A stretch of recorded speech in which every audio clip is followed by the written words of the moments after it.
અમદાવાદમાં આપના પ્રદેશ કાર્યાલયમાં ચોરીની ઘટના બની છે।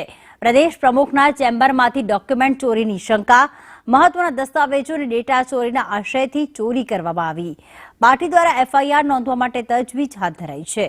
તો આમ આદમી પાર્ટીના પ્રદેશ કાર્યાલય અમદાવાદ ખાતે તાળા તોડીને ચોરી કરવામાં આવી છે। પ્રદેશ પ્રમુખ ઈસુદાન ગઢવીના ચેમ્બરમાંથી અગત્યના ડોક્યુમેન્ટ્સની ચોરી થવાની આશંકા છે।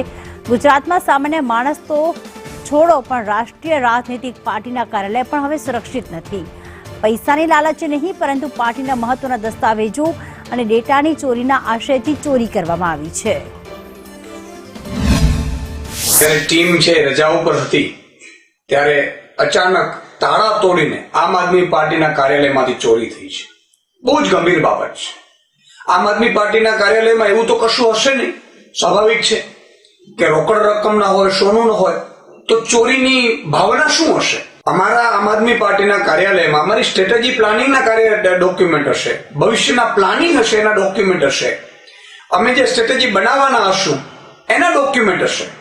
આના સિવાય શું હશે કાર્યાલયમાં? ત્યારે આ ચોરી થઈ રહી છે, બહુ જ ગંભીર બાબત થઈ છે।